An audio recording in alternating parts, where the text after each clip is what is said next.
레위의 증손 고앗의 손자 이스할의 아들 고라와 르우벤 자손 엘리압의 아들 다단과 아비람과 벨렛의 아들 온이 당을 짓고 이스라엘 자손 총회에서 택함을 받은 자 곧 회중 가운데서 이름 있는 지휘관 250명과 함께 일어나서 모세를 거스르니라.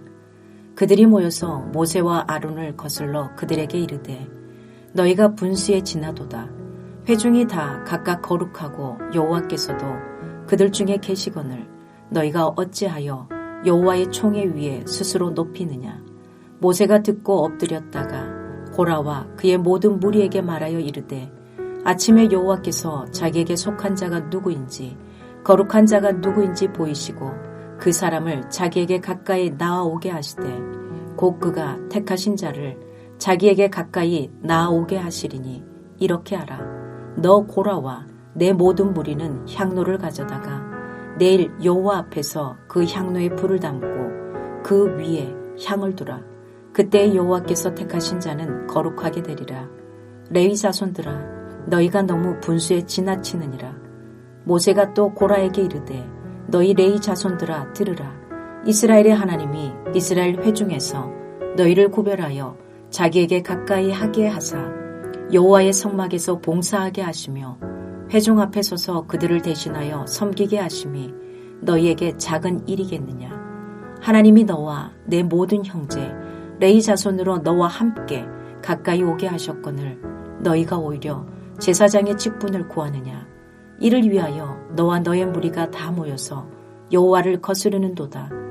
아론이 어떠한 사람이기에 너희가 그를 원망하느냐. 모세가 엘리압의 아들 다단과 아비람을 부르러 사람을 보냈더니 그들이 이르되 우리는 올라가지 않겠노라.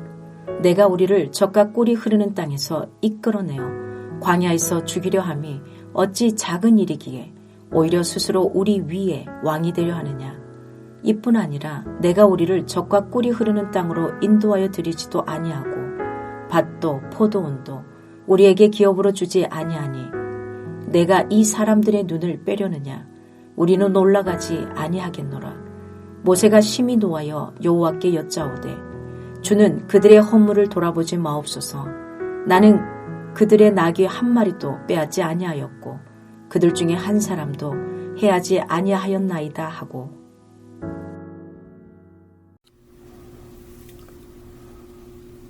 광야에서 있었던 일들 중에 자주 빈번하게 일어난 문제들 중에 하나는 모세의 건의와 지도력에 대한 공격이었습니다.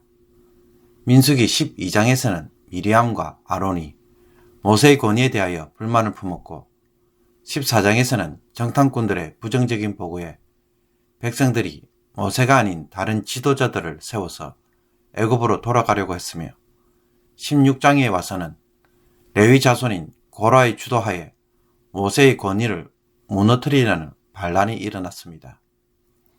레위 지파는 게르손, 고핫, 머라리 자손이 있는데 이 중에 고핫 자손의 아론 계열만이 제사장 그룹으로 선택되었고 나머지는 모두 레위인들로서 제사장들의 직무를 도우면서 성막과 관련된 여러 가지 일들, 즉 제사를 준비하거나 성물을 운반하거나 백성들이 해막에 접근하지 못하도록 막는 일들을 섬겼습니다.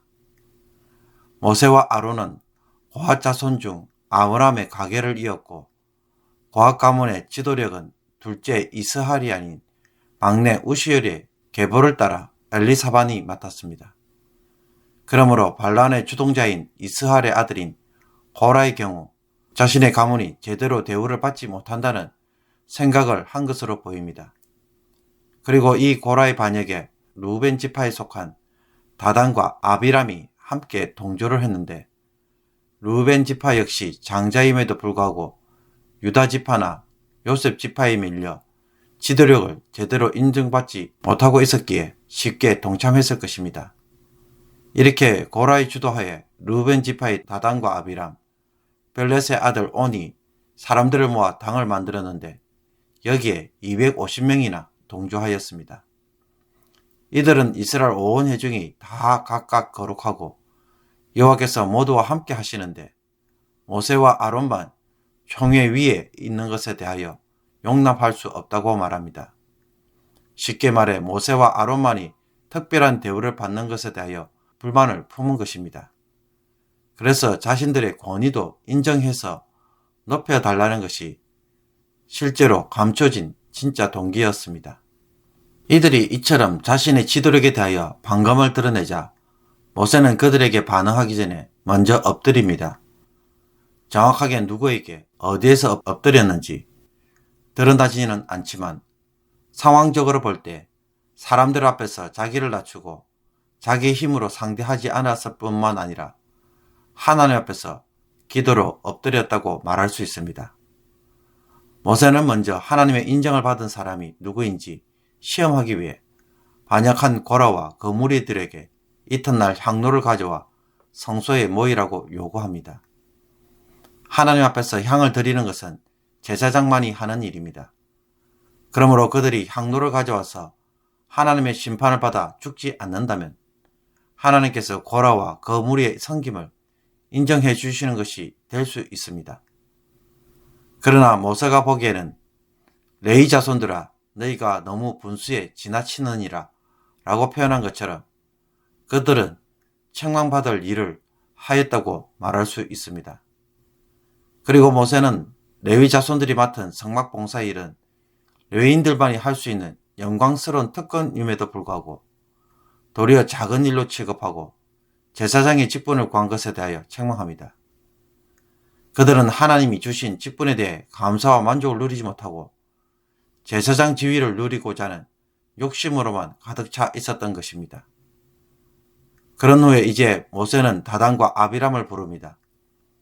그러나 그들은 해막 앞으로 나오라는 모세의 명령을 거부합니다.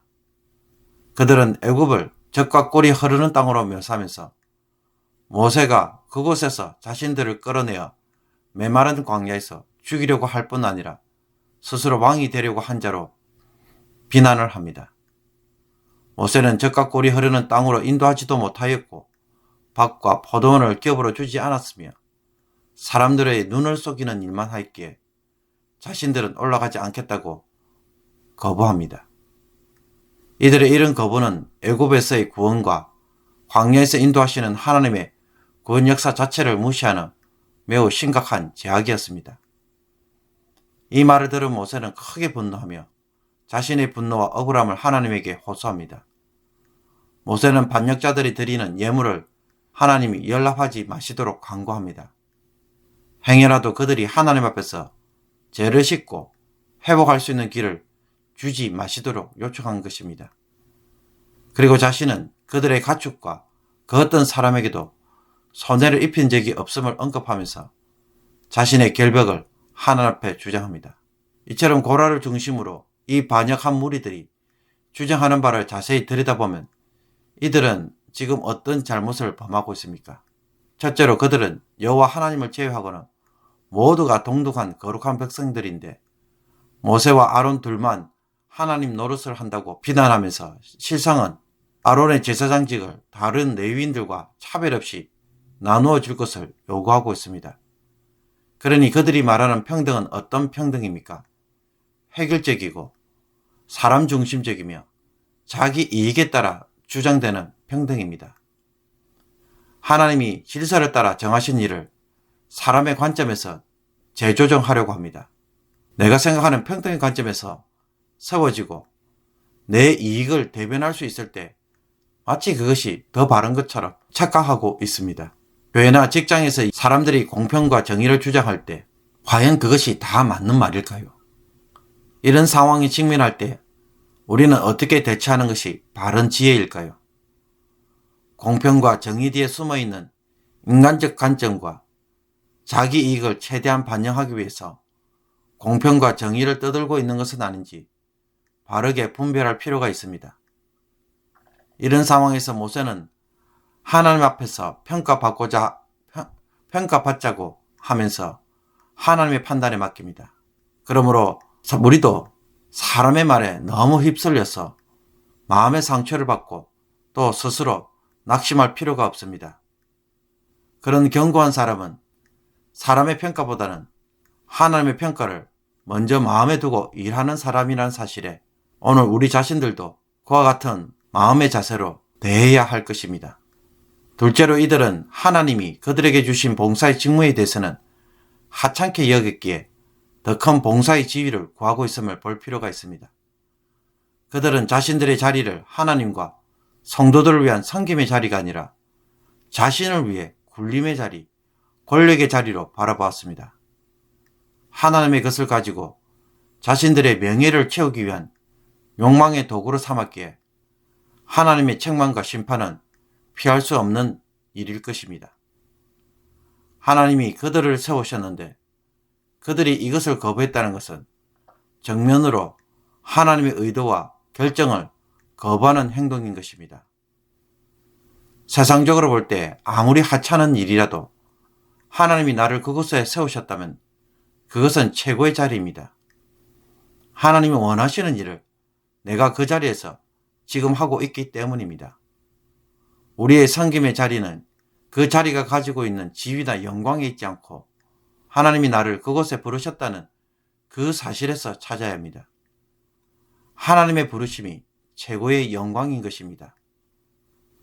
만약 내가 하는 일에 불평이 많다면 우리는 이 부르심에서 벗어나서 내 욕망 때문에 나를 높이기 위해서 은연중에 말하고 있지 않는지 오늘 말씀을 통하여 꼭 점검하기를 원합니다. 기도드리겠습니다. 하나님 아버지, 하나님이 세우신 질서와 건의에 대하여 내가 생각하는 평등과 정의로 함부로 비판하고 말하지 않도록 하여 주옵소서. 가정의 질서와 직장과 교회의 질서에 대하여 늘 존중하며 늘 섬기는 마음을 먼저 가지게 하여 주옵소서. 내 욕심으로 하나님을 감히 대적하고 내 이익 때문에 하나님의 부르심과 세운 것들을 하찮게 만드는 어리석은 일들을 함부로 하지 않게 하여 주옵소서. 오늘도 기쁜 마음으로 모든 일에 감사하며 섬기는 자가 되어져서 사람들의 얼굴에 웃음을 주고 만나는 사람들에게 평안을 심는 사람이 되게 하여 주옵소서. 예수 그리스도의 이름으로 기도하옵나이다. 아멘.